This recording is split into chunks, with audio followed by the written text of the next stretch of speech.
Hey everyone, one of the things that really intrigues me is this. You get this baby who can't do anything at the total mercy of their parents, but yet somehow has the ability to have their parents on around their pinky finger, getting them to do everything, including changing diapers. And when they get to about 3 years old, they know if I want this, which parent I have to ask, and how do I have to ask it to get what I want?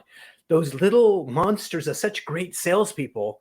And when they grow up, sometimes they lose that super ability. Today, we've got an expert that's going to talk about sales and how we can get that back so we become unstoppable, get what we want, and make the world a better place. Keyvon Kay, welcome to the program. Thank you so much. I'm excited to be here. So nothing happens till somebody sells something, whether it's an idea to do some research to cure cancer, or Yeah. it's sending a man to Mars, or it's going to sell a car if you're a sales guy. Yeah. So with that in mind, Kayvon, why is it that in our society, so many people have negative beliefs around sales? I love that you just said that because I just finished a talk and I said selling is evil. Manipulation, trickery, NLP. Better watch out. Better watch out for that used car salesman. Don't sell me. The challenge is sales is the number one hated industry in business, but yet it's the only one businesses need to survive. Absolutely. And you know what's kind of interesting is this. I've been in audiences with salespeople, and one of the ways to uncover beliefs that we have is to just have a simple sentence, because beliefs happen when we're really young. And the sentence is salespeople are, and I have two flip charts, one on this side of the stage Yeah. and one on the other side of the stage. And when someone says something positive, salespeople are outgoing, I get a green marker and I write down salespeople are outgoing. And then someone says salespeople are driven, green. Salespeople make things happen, green. Then after about 5 or 6 positive comments about salespeople, someone says salespeople are evil. Yeah. Also, their grandmother will lie to you. And that list, guess which list is always bigger, Kayon? Well, it's obviously the negative list The because one in the red, yeah. yeah. I mean, there was a study done. So in 1940, so see, here's the thing: people don't even realize sales has been around since humanity, before Christ. Right? We got the settlers. We had the barters on the streets. We had the traders shouting. We had like people. The only way they can get business done, right, was through selling, some sort of selling. It's always been there. Just before you go there, by the way, Jesus really sucked at selling, but he had these 12 great salespeople that went out there and got 2.5 billion people to be followers. Absolutely, right? Like I said, that's why I said it's been, before Christ. Now, they did a study in 1940 where only 10% of the population, so this is worldwide population, thought salespeople were sleazy. That means like 90% trust them. They did that study in 2016.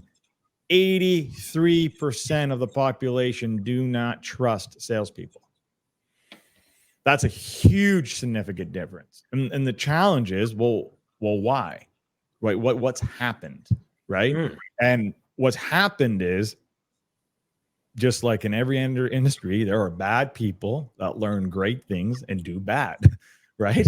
And they're like, the problem is we had sales trainers out there in the 80s, always be ABC. Every salesperson loves ABC, always be closing. But I don't believe in ABC. I do believe in ABC, but not that ABC. I believe in always be connecting. Right. You see, most salespeople think it's a numbers game. I don't think it's a numbers game. I think it's a connection game. I think it's an empathy game. I think the best salespeople are actually doctors. They know how to ask the right questions at the right time. They diagnose. They learn everything they need to learn about the prospect. They understand their deepest desires, and then they have an idea of what they need to do to connect them to what their wants. Excuse Great me, salespeople are willing to say no. I disagree with that 100%. I love it.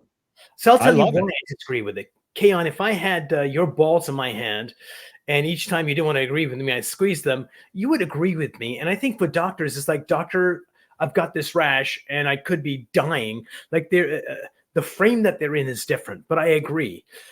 Great salespeople, it's all about trust. And it's if I can establish enough trust between me and you, Kayvon, that you will let me know what's really going on.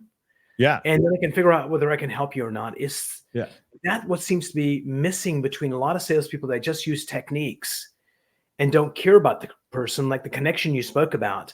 Yeah. Because you can be the most charming person in the world and you and I could have a conversation. And if you're not coming with the right intent, there's a part of my being can sense it and kind of go, it's not quite right. But when you come with, Umar, tell me what's going on, and we make that connection, I can feel it.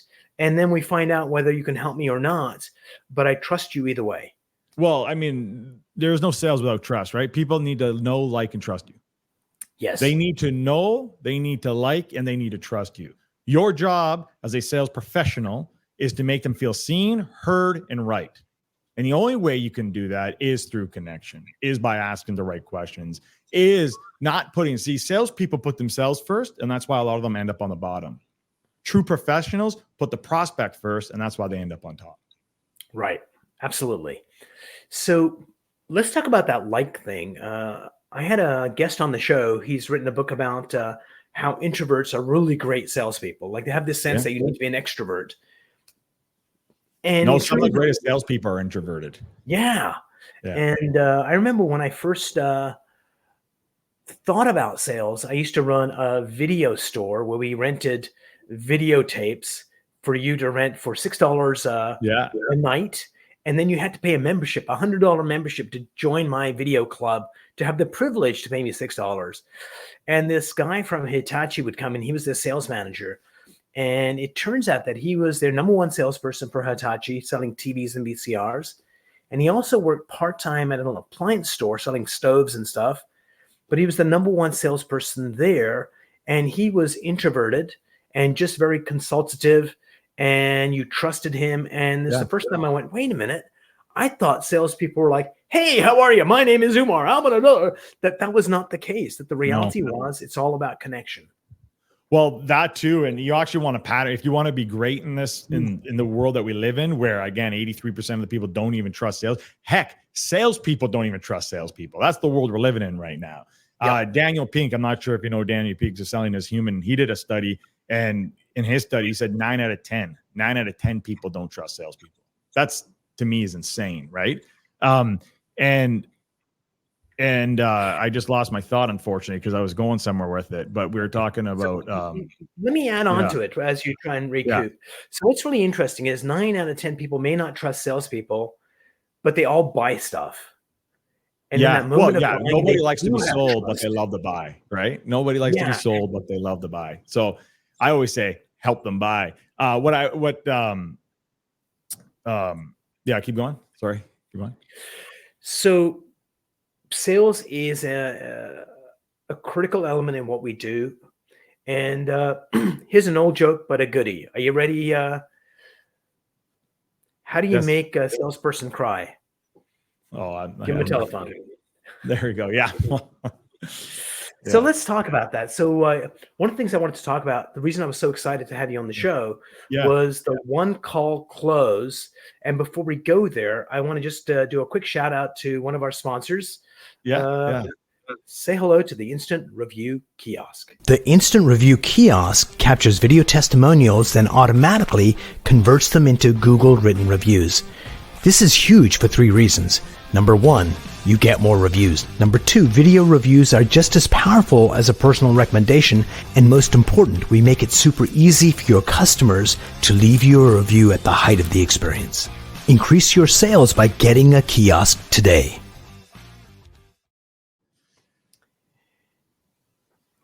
So the one call close.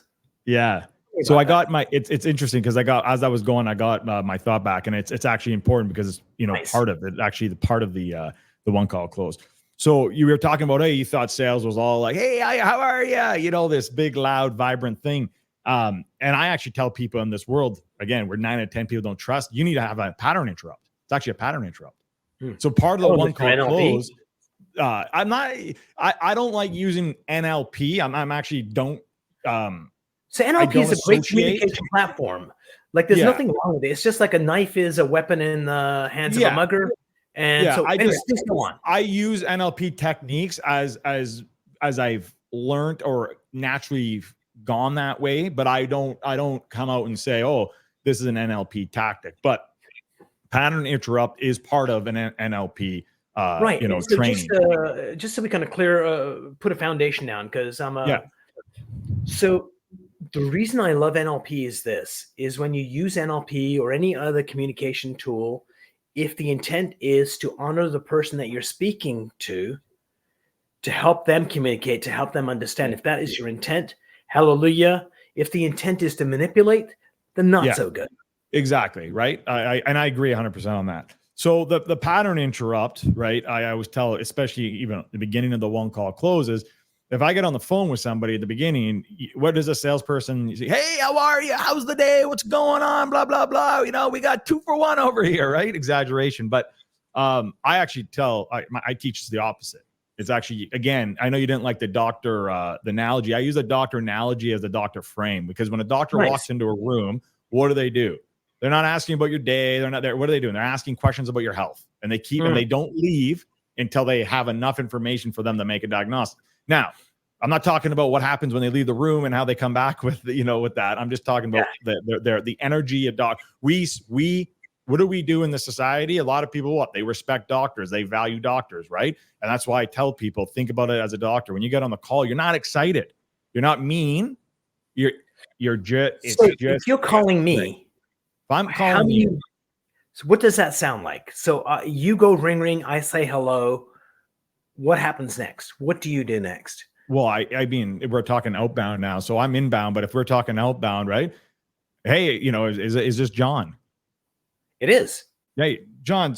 Sorry, I'm kind of embarrassed. Your name was dropped on my desk here.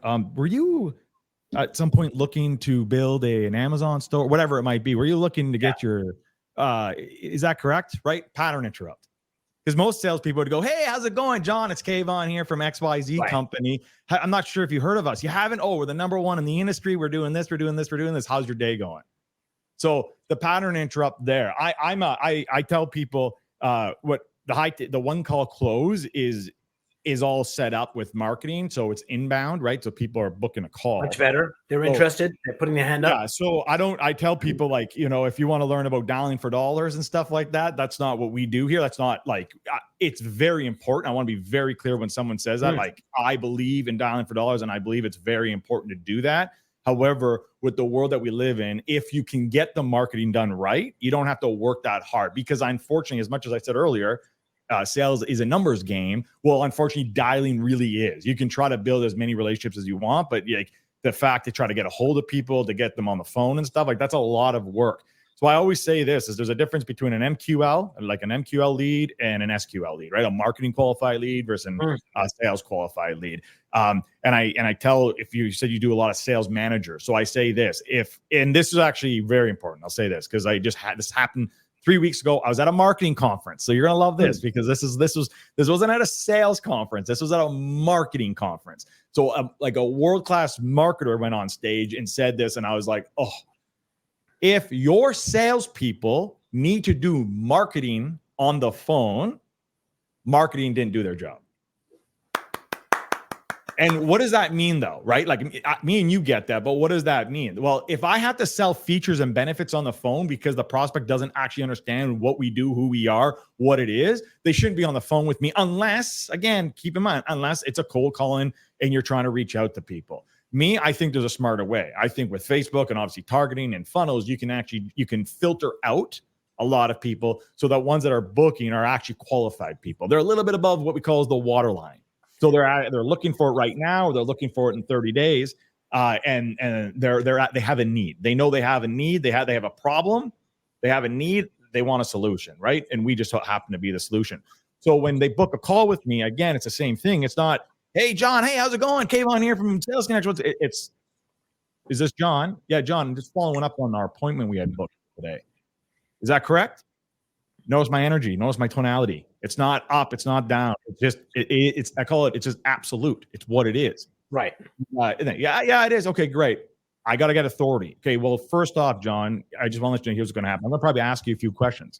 Something you might not like, maybe you might not like them, but the only intent is for me to really understand what's going on with you, what's going on in your business, and then we can see if it's the right fit at the end of the call. How's that sound? Sounds great. Okay, great. So who's in charge now? Me or them? You are. Right? If you're not making sales, 10 extra questions. I always tell my sales guys this: if the prospects asks you 3 questions in a row, you've lost control of the call. Control the conversation, you control the call, you control your commissions. In the old adage, he who speaks the most buys it. If you're a sales guy speaking the most, then you end up buying a no sale. Yeah. Well, one of my quotes is, the less you talk, the more you sell. Yep. Where in the 80s it was opposite, right? It was different. It was different. But what's happened is, obviously the internet's come out. We don't have the power. The salespeople used to have the power because the salespeople used to have what? They used to have the knowledge. They used to have the product knowledge, but they don't have the product knowledge. Just say, like, I will walk into the Benz dealership. Like every time I go buy a car, whether it's a Benz or whatever it is, I have researched that car for a year. I know more about that car than this sales manager. I was sitting there. I was sitting there with the sales manager, was talking about one of the packages. I'm like, yeah, I'm not going to put that patch in there because it doesn't come with, it was something like the carbon mirrors. He's like, yeah, it does. All our packages kind of that. I go, no, not on that car. On that car, it doesn't. He's like, no, you're right. And he goes and looks it up and he's like, damn, you're right. Yes. Why? Because that's how people shop now. I can go online, learn everything about it, watch it. I can visualize. I see myself in it. I can put it whatever color I want. I build it however I want. And it's funny. I'm not in car sales, but I just know these stats being, a sales trainer. On average, back in the day, people would visit like 3.4, so almost 4 different lots when they would go shopping for a car. They now go, it's less than 1. Like it's like they go to 1 because they know where they're going. They're not. You don't go out on a Saturday with your wife. Go, let's go car shopping anymore, right? Like people are like, hey, we're going to go out. I'm going to go out on a Monday. I know exactly what I'm getting. I don't have time. I want to go get it, and I'm leaving. And that's what it is, right? So it's challenging. It's definitely, the game's changed, and that's why it's all about relationships. One of the best advices, I was that salesperson. So I'll sell ice to an Eskimo. I don't know what rubbers to a monk, whatever it was, right?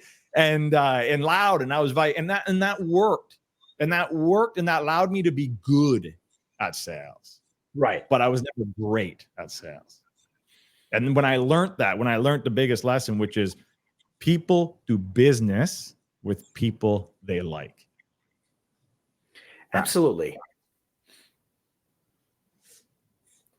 So in the world of data, it turns out that it's hard for a lot of salespeople to keep going. When they hear the first no, that's when they pack up their tents and they leave.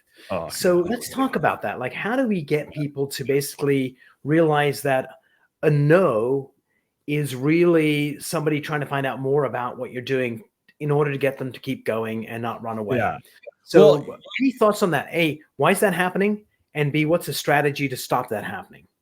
Well, the question is why the salespeople are giving up or why the no is happening? No, why are they giving up? Well, because they're not properly trained, maybe, right? B, they don't understand. They don't actually understand that to be an effective salesperson, right? I had the best analogy was it's like baseball. In baseball, like they only hit the ball 20% of the time. So 20% of the time they hit the ball. That means what? 80% of the time they're missing the ball. They're failing. But yet they're getting paid, millions of dollars. That's exactly like sales. If you actually think that you're going to win 100% of the time in sales, you're delusional. I don't care. All these people, I got a 90% close rate. No, you don't. The people that are hitting 20% are not getting paid that well. But the people that hit 30, which is like where you hit the record books, they get paid a whole lot, but still failing 70% of the time.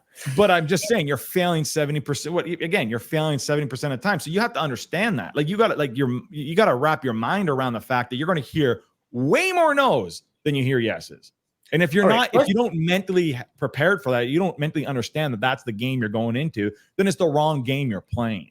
If you don't understand the stats, which you just said stats, is that, and you said it, most salespeople don't do a follow-up after the first touch point. Yet the stats show that people buy on 13, 14. Sure. So let's back up a You little don't even bit. have to be a great salesperson. This is the best thing. You don't actually have to be a great salesperson to do great. You just need to show up and do your job, and you'll do great. All right, so let's backtrack a little bit. So let's say you and I are playing baseball, and I'm missing 9 out of 10 at bats. I'm gonna feel like, each time I miss, hey, I gave it my best shot. But there's a psychological difference when I say, hey, Kayvon, would you like to buy this? Umar, we don't have budget right now. If you can reach out to me 9 months from now, I'll be ready. And a weak salesperson is going to go, absolutely, I'm going to calendar that. Thanks so much for letting me know, and get off. Whereas a good salesperson, so there's a psychological aspect to it. Yeah. Like it's more. There's a commitment to it. There's a commitment to it. How do we build more stronger salespeople that we realize this data? And because it's easy to say, hey, it's just data, don't worry about it. The more no's you hear, the better you do. But how do we train people to really realize, no, I'm a professional, and what I'm getting is more information from that customer. Yeah. So how do we, instead of making it just intellectual, we get it down here in their hearts? So they go, I got it. Well, it's more training, more coaching, more development, right? More reps at bat, listening to their calls, dissecting, just like a coach would dissect the baseball's hit. Here's what you're doing. I don't play baseball, so I can't use more than that as an analogy, but like, here's what you're doing wrong. I'm sure with your elbow, right? When you swing back, you're all of that. So like the thing though is techniques only get you so far, right? You can, and great techniques can get you so far. But at the end of the day, this is why I always say, this is part of my human-centric selling program I have. Human-centric selling is the sale starts with you first internally. Sales is a transference of energy and connection. You are a direct reflection of the results you get. So if you ain't getting the results, it has nothing to do with the leads. It has nothing to do with the product. It has nothing to do with the services or the market. Those are all excuses. It has something to do with what's going on the inside. And usually the reason why a salesperson wouldn't stay on that phone call is they lack conviction, they lack clarity, they lack certainty. Those are the three, I call them the 3 C's. Those are the 3 C's you need, because if you're absolutely certain that you have a product or a service that can actually change someone's life, because that's what sales is. You're helping people change. People don't buy products or services. You know what they buy? We're way too ahead, but here, the deepest core psychological thing that they buy, a better version of themselves. That's what they're buying. And when you understand that, the game of sales changes, right? So do they have conviction, right? So conviction only comes from certainty and clarity. So am I absolutely clear on what this product is, clear on what the prospect needs, clear on what their needs are, what their problems are, and clear that my service or my product can help them with their problem? Yes or no? Is that clear? If that's not clear for me and that's not clear for them, there's going to be no sale, right? Certain. Do I have absolute certainty in my product, absolute certainty in them too, that they are going to use this product, they're going to implement it, that it's going to work for them? If all these things are missing, as soon as you hear a no, I mean, it's very easy to be like, okay, next, right? Versus, well, wait a minute. You said you didn't have a budget, or you don't have the budget for it next year. I get that. Let me ask you, you reached out to us 2 weeks ago. Is that correct? Yeah. Oh, yeah. Okay. Let's just take a step back. What prompted you to reach out? I'm not even listening to objection. To me, objections are resistance, right? Now, there's some people that might there are some times at odd time, right, where someone actually has a budget and they're, in corporate and, they got to do that. But like, to me, I'm like, okay, next.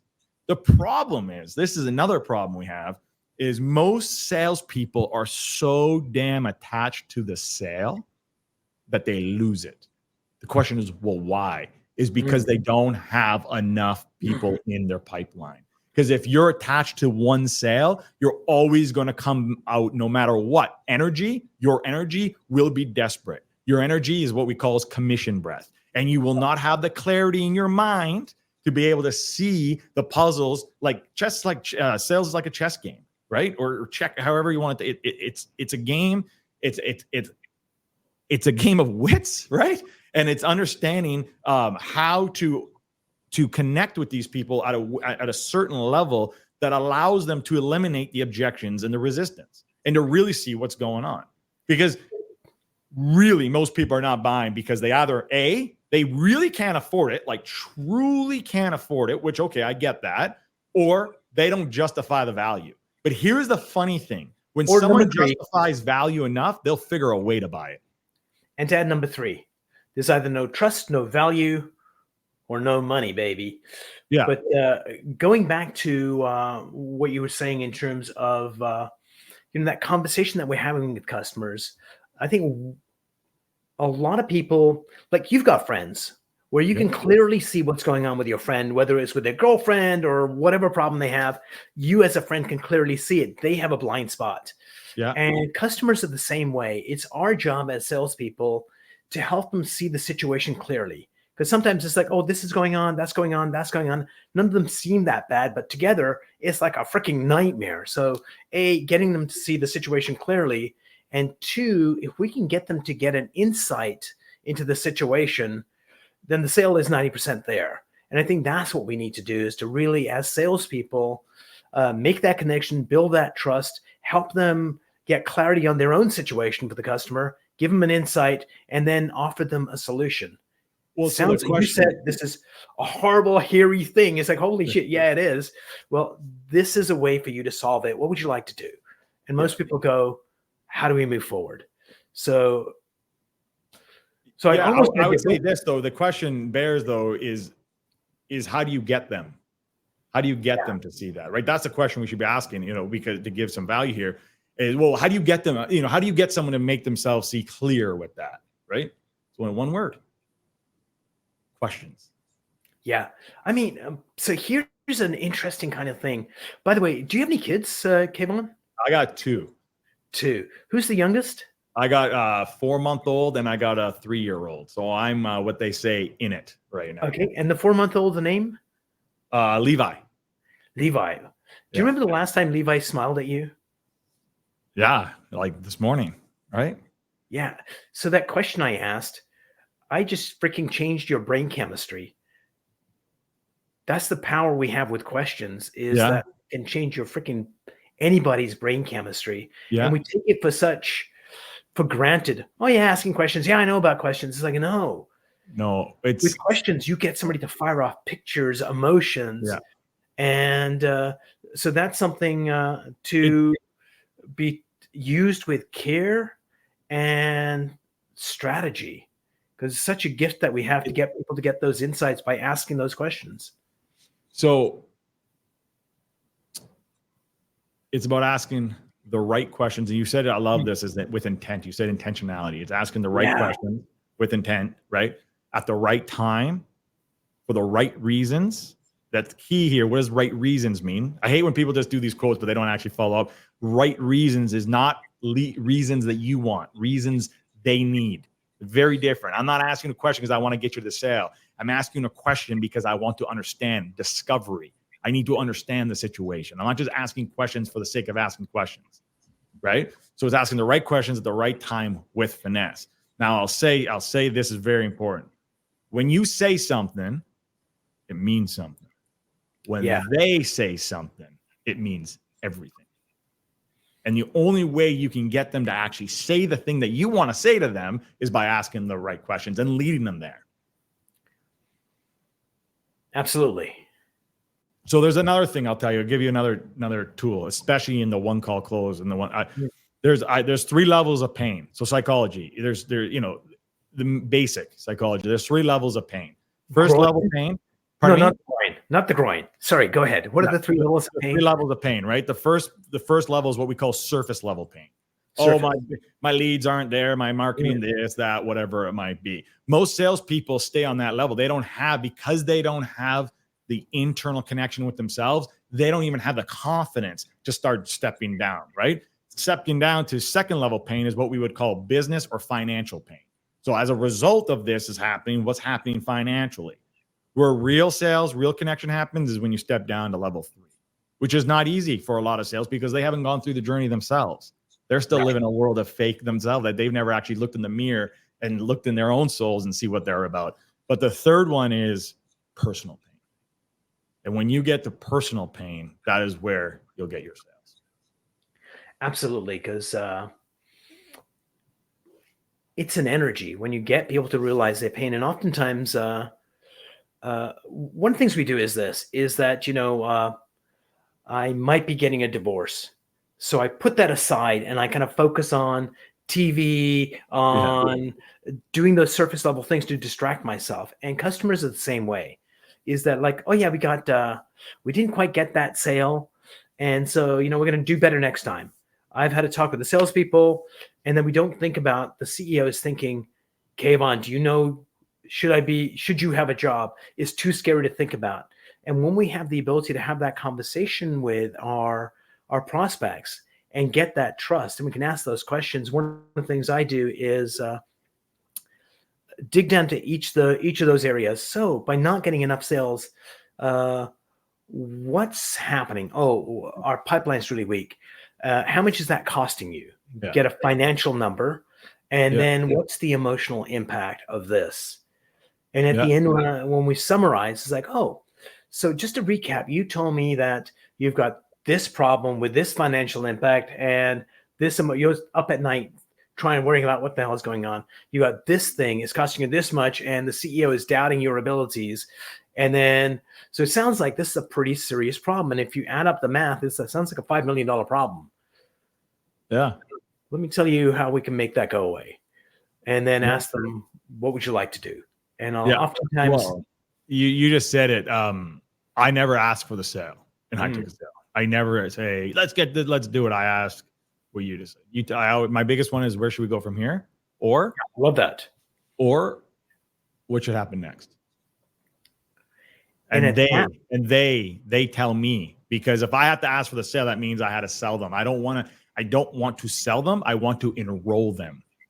I want them enrolled. I want them to say, I want it. Now I'm going to give you a secret if you haven't heard this one, because in my type of sales, it's all phones, like phone and or Zoom. There's no in-person, right? So usually when a sale is done, or they say, yeah, what happens next? A handshake. You don't get a handshake in the virtual world. So I always call this it's called the double handshake. So imagine just to say, yeah, let's move forward. Just work with me. Say it. Say it. Repeat that one more time. You want to say you want to move forward. Kayvon, I want to move forward. Sorry, what was that? I said I want to move forward. Okay, that's the double handshake. That's a double handshake. Act like, sorry, what was that? Because you'll always get them. The second one, you'll get them. They'll say it. They'll feel, I want to move forward. Okay. Yeah. So let's say before we get there, you say, so what would you like to do? And I go, Kayvon, it sounds really good, but I'm not sure this is the right time. So that's a legit objection. So how do you handle that objection? Like, what's the formula for handling objections? So two things here. I have to tell you this is in my process, I do my absolute best, obviously, to eliminate objections and anything about time commitment. So I'm in my discovery, I'm asking, so when is the right time? They're telling me right now, right? Because if they say 30 days or 40 days, like, okay, then why are we on the call? Right? Because I'm not going to, so I get that. And then I also tell them, I always get them commit before. So before I mention price, I just said, so let me ask you, like, we said this and this and this, like, how committed are you to actually changing this, right? To get their commitment. So then, because it's very important, I tell you this, because this is how I handle it. Because when they go, well, I don't have the time, I go, whoa, John, just 20 minutes ago, or sorry, whatever, 10 minutes ago, you told me you were committed and now's the right time. What's changed? We know what's changed. The only thing that's changed is money. But again, when I say something, it means something. When they say something, it means everything. So if I said, what's changed? It's the money, isn't it? That doesn't mean anything. Where if I just say, well, what's changed? Like, what happened? And they say, well, it's the money. Well, then boom, it means something. Okay. Well, then that's something. Or let's say I go, well, I don't want to make a mistake. I want to get this thing right. Yeah. Okay. I love it. John, I don't. Which is like a legit thing. Like at that point, John, I want to make sure. Had mistakes in the past. This comes up. So what's the mechanism you use to Yeah. handle that objection? Yeah, here it is. John, I agree. I don't want you to make a mistake. And we don't want to make a mistake. We want to make sure this is the right thing. So let's take a step back here. What does making a mistake look like to you? Pause right there. Okay, brilliant.